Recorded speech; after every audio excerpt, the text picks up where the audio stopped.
made the only decision I ever knew how to make. I did what I thought was right.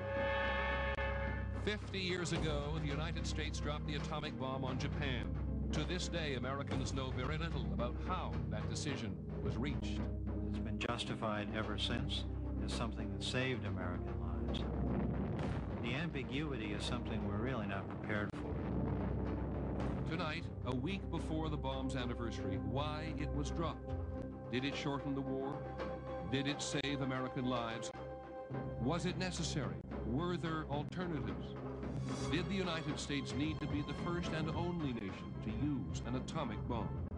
Do Americans know the truth about the decision to drop the atomic bomb? Americans know very little about why the bomb was used.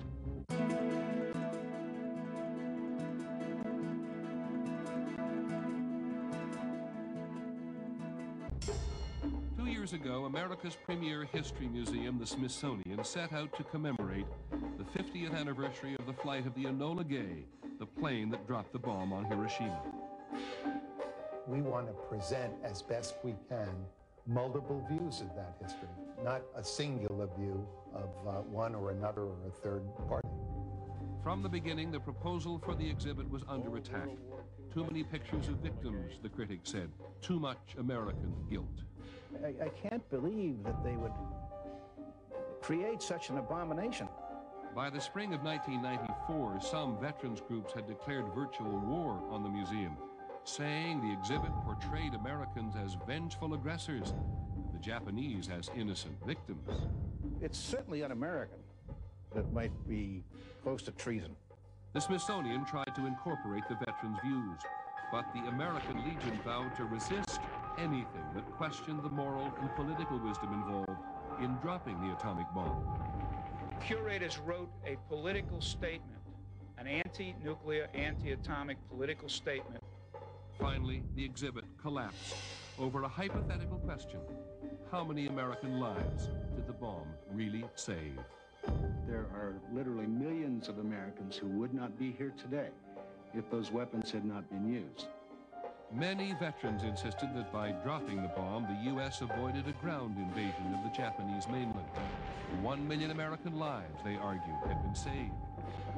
But when the Smithsonian responded that such a claim had no historical basis, the vets went to Capitol Hill. 81 congressmen took up their cause. So after a bruising 2-year battle, the Smithsonian bent to the pressure and decided to present just the Enola Gay without commentary. There would be nothing on the decision to drop the bomb, and there would be no pictures of the victims.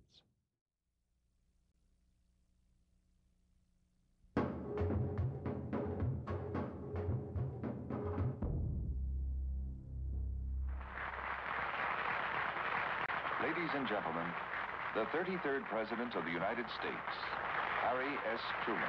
In 1964, Harry Truman would cooperate with a television series that laid out the official history of his presidency. Good to see you here this morning for a discussion, I hope, of some historical matters in which you ought to be interested. My goodness alive, young lady with the red hair right behind the school teacher there. Mr. President, why did you drop the atom bomb? Mr. President, the future wants to know, was it right to drop the atom bomb?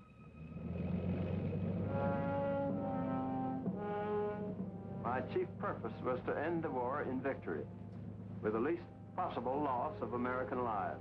I never had any qualms about using an instrument that finally ended the war in which we'd had 250 or 300,000 of our youngsters killed and 700,000 of them maimed. I made the only decision I ever knew how to make. I did what I thought was right. The official history of the atomic bomb was also reflected from movie screens.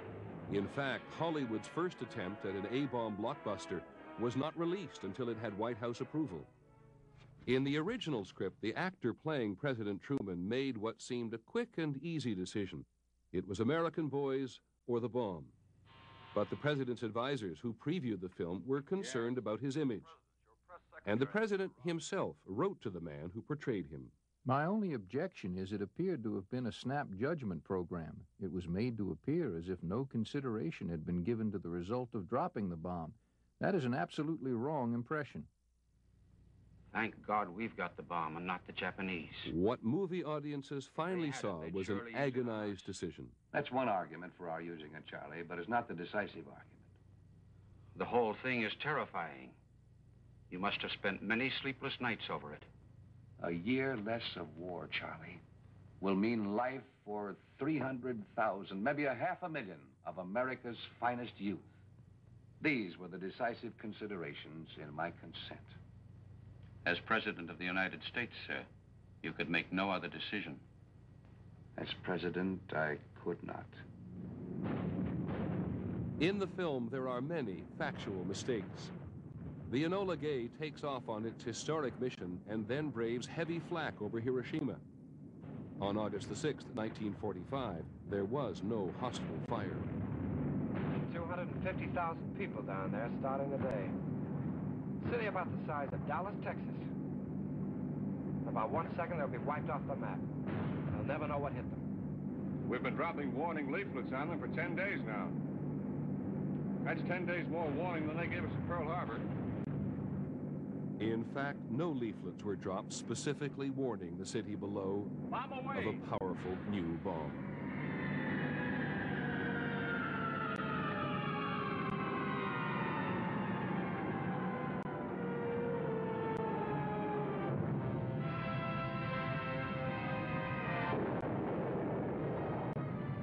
The film won the Academy Award for its special effects, and Hollywood had done its part to tell the official story, that the use of the bomb on enemy cities had been necessary and just.